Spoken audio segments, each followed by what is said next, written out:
fine hooligans? Hope all's mucho bueno with you out there. Busy day today, but I wanted to sit down and get a quick video done and recorded for you folks. Hopefully you check it out. I guess if you're hearing me say all this, then you're checking it out. So thank you for checking it out. Share it around with some people, why don't you? Also, my last video talked about used books and stuff and like supporting small businesses or at least local businesses, whatever have you. Go check that out, please. Also, there's 2 books in that video that I think are really, really cool. They're like, I don't know, I feel like they're rare finds for like Clive Barker books and everything. So please go check that out. It would be mucho appreciated. Join some nice coffee in my color changing mug. You can actually see here when it's fresh and hot, all of this is all nice and like lit up more so. It's like a lighter sky, like when the snow is falling. So it's really cool. Not what we're here to talk about though. So, excuse me. First of all, let's talk about the new Texas Chainsaw, because I haven't talked about that. I personally really enjoyed it, and I'm going to try and go into this with like no spoilers as much as I can. But either way, I really liked the new Texas Chainsaw Massacre. I liked how they did the story with like Sally, and like I know it's easy to draw the comparison or the similarities between like, oh well, Halloween did this with Laurie Strode, but one of the big differences is Laurie Strode like kind of got herself ready and like tried to get her kid ready and like kind of made her little house trap house, I guess, if you will. Whereas Sally actually kind of went a bit of an opposite route and in a way like she pretty much tried to like do something about what was happening and like find Leatherface. I guess, you know, minor spoiler there. But we see a different kind of Leatherface in this, which is actually like, for me at least, was really cool. Because even in the original, we see that Leatherface isn't just this emotionless like killer and everything. He actually has emotions. He gets frustrated about things, and we see that in a way in this movie as well. I don't know if this was the goal with the movie, but they definitely had characters that were very much of like the TikTok or the influencer types kind of thing, and you kind of rooted against them. At least I did. I just kind of found them annoying, but at the same time, I find like, you know, there's a lot of people that would find those kind of people annoying, where it's like everything has to be on social media. Everything has to be some sort of brand deal or influencer type thing, where it's like, you know, everything, if you're doing something, you have to take a selfie or you have to take a video, and every video is from the selfie angle. You know what I mean. But an interesting thing about that group of friends is we actually see them repeating the same mistakes of old companies.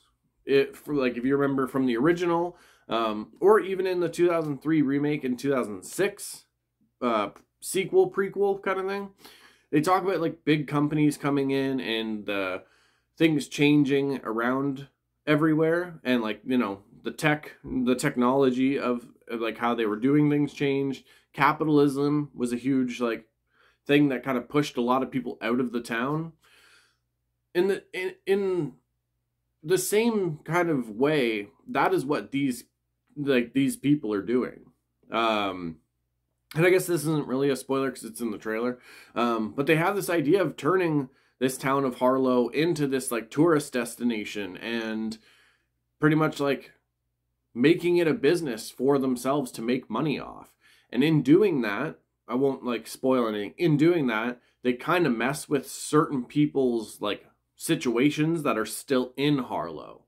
Oh, I forgot to turn the heat off. Give me a second. Oh my goodness. You'd think it's my first video here, folks. Goodness gracious. I'm back. Miss Kaiju's laying behind me. I had to make sure I didn't sit on her paw. But yeah, we see them making the same mistakes that other people did in the past. It's just kind of like a different retelling of how history can repeat itself, but more adapted to how things are nowadays, in a way. The kills. I gotta talk about the kills, because these were so good. I don't know who did like the prosthetic effects and stuff like that. I should have looked it up before I started doing this video. But oh my god. There's one kill where you, like, I found myself questioning, I was like, well, how would you even survive that? But then it turns out, like, the person doesn't get hit at least where I thought they got hit. And, like, their whole cheek is just like, pretty much, like, gashed in half. And you can see their teeth underneath. It looked so good. There are a couple of... Well, before I move to that, the bus scene where Leatherface is just going after everybody, I loved it. It was just like a Leatherface kill fest. And I should mention, Leatherface, the reason he's going after these people and the reason he's so like he's pissed off in a way, there is actually like something in the movie that happens that kind of pushes him to that. And even with that situation that happens, I loved it because we got to, again, we see that, you know, Leatherface isn't emotionless. He has emotions. He can get frustrated. He can be sad. He can care for people as well.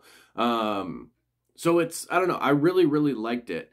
The actor, oh, damn it.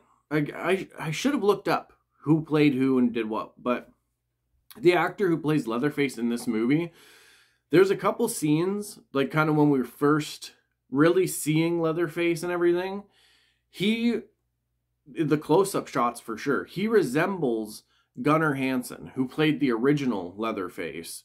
So I thought that was really cool. The way, I don't know, the way that things go about with Leatherface in this movie, I really enjoyed it. But again, some of the kills, the prosthetic effects and visual effects, oh, it was so good.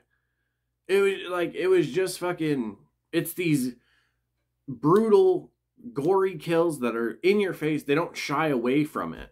And when I'm watching a slasher movie or a horror movie, that's kind of that's the stuff that I like to see. You know what I mean?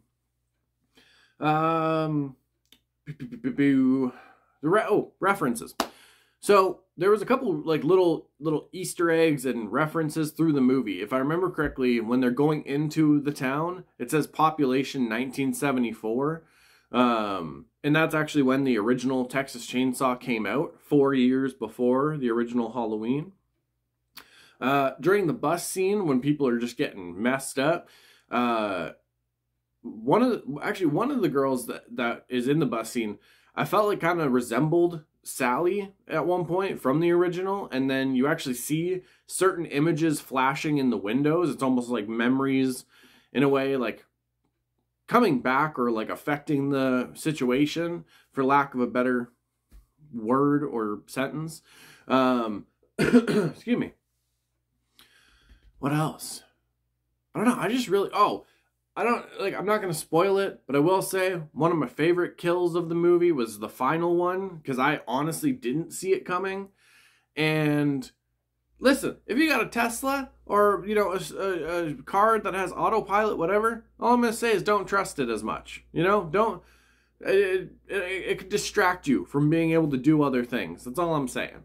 But if they do another one of this, I would be very much interested to see, because I also have an idea of kind of what it can go, like how the sequel or whatever could like approach, or what could happen with it. If you do watch it, stick around through the credits, or at least it's on Netflix, so just like, you know, skip through the credits. There's a little something at the end there that I personally thought was really, really cool. Yeah, what else? Well, I guess that's it for Texas Chainsaw. Either way, I really, really enjoyed it.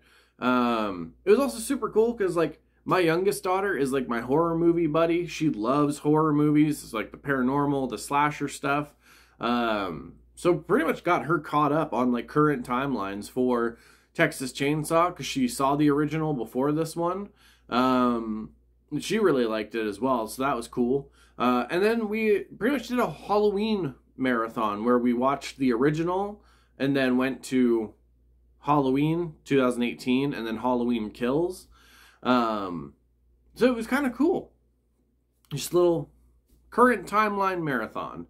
Also, the alternate ending for Halloween Kills, I feel like they should have used that one because, I don't know, I liked it. To be honest, I kind of liked it a little bit better than the way they ended the, I guess, a theatrical cut or whatever. Well, did it even go to theaters? I don't know. The whole pandemic and stuff is just like, I have no idea what movies go to theaters or not or whatever have you, but what can you do?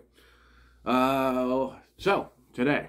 I know I feel like I'm rambling and talking fast. It's just because today has been like super busy and a little hectic. So it's just like, I have that like hectic energy going on. Today, Vikings Valhalla on Netflix now. You don't have to watch the original series, but if you want to watch it, you can definitely watch it because it's a super good show. But it's a completely different story. It's set roughly 150 years after the saga of Ragnar Lothbrok and then the Ragnar sons. I just had a brain fart. There we are. We got it. Haha. The cloud cleared. But this is about Leif Erikson and kind of, the beginning of the end of Vikings in England and Europe in a way. So yeah, I don't know. If you're into those kind of shows, I would check them out. I'm excited to check out Vikings Valhalla. So, I don't know. Check it out. Even if it's not something that you're usually into, at least give like the first couple episodes a shot and it might catch your attention. You know what I mean? Oh, goodness. What else? Well, a sip of the coffee is what else. Tell you what. Delicious. Delicious. So,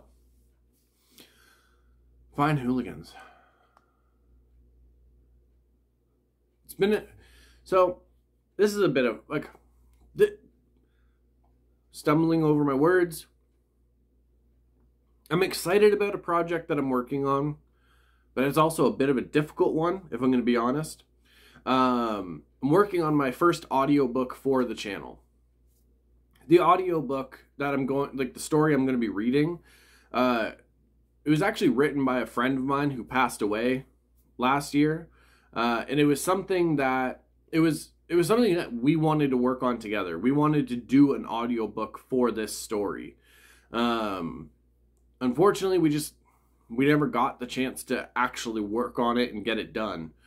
So, in a way, I feel like, I don't want to say I owe it to them, but part of me does feel like that. So, I don't know. It's a bit of a rough project to work on, but I'm also excited to get their story out and be able to actually share it with people. I am not making any creative or editorial decisions when it comes to the story. I'm going to read it as written, so it's their own words and everything. The only thing, I'm going to add, ambiance to the story, whether it's music or sound effects, whatever. If I can, because I also have all the songs that they had sent me as well through our years of being friends. So if I can, I would like to use their music as the soundtrack as well. So it just depends on if it fits with the story. But I don't know. It's just one of those things where it's a project that's you're excited about, but it's also, it's an emotional kind of thing that you're going through as well. Cause when I sit down to work on it, I'm always thinking this should have been me and him. This should have been me and Naughty Beats, aka, well, I should say Dan Owen, also known as Naughty Beats. And it just kind of sucks. You know what I mean? But I still want to get his story out because he deserved that. So I'm going to be working on that. I'm going to get it out. Hopefully it's the start of more audiobooks if folks enjoy it, because that's something that I've talked about wanting to do on the channel, and I've wanted to do for a while. So yeah, hopefully it all works out. And then what else? I think that's about it. I'm sure after I stop recording and I start getting this uploaded, I'll be like, oh, I forgot to mention this. Because that's usually what happens. But I guess at the end of the day, what's important is we're getting a video out. Because that's what I like to do. I like to sit down. I like to get thoughts out. I like to put videos on the channel. You know what I mean? Especially for the hooligans that do watch this stuff. Like, I can't say how much I appreciate it. Because, like, I don't know. I can't never put it into words. I was actually asked recently how come like trailer reaction videos get like a certain amount of views, but then my regular videos get less views. When you do trailer reactions and stuff like that, you're also getting people who have no idea what your channel is or who you are really. They just enjoy watching trailer reactions, so they're checking it out. And I'm thankful that those people have checked out my video and everything, and whether they subscribe or check out other content, like, that's really awesome. But at the end of the day, like, the hooligans are the squad. You know what I mean? You folks are who I do these videos for. So it's, I don't know. It's just one of those things where it's the YouTube game. You know what I mean? When you do certain trailer reactions, which I do enjoy doing, when you do certain things like that, you're going to get other views and stuff from people who aren't as familiar with you. When you do the regular content and everything, you're going to get people who are just more familiar with your channel and are kind of like, are subscribed, or at least like I said, familiar with it. So it's a weird thing, YouTube. So, you know what I mean? Before I get out of here, I want to say, please check out some of the playlists on the channel. There's the podcast that I used to do. There's all the vlogs from over the years. Some of them I'm super proud of, and they only have like 1 or 2 views. So you might have missed it. So go check them out. There's the music and the poetry pieces that I've done. There's a whole bunch of stuff. If you're on my channel, click over to the playlists tab. You'll see a whole bunch of stuff to watch. I've been doing YouTube for almost 7 years now. So yeah, there's a lot of content. Just saying. So, I'm gonna get out of here now. Mwah, mwah, mwah, for you beautiful fat J's. All my quiet kids, freaks, and weirdos, for the love of everybody. Keep being weird. Thanks.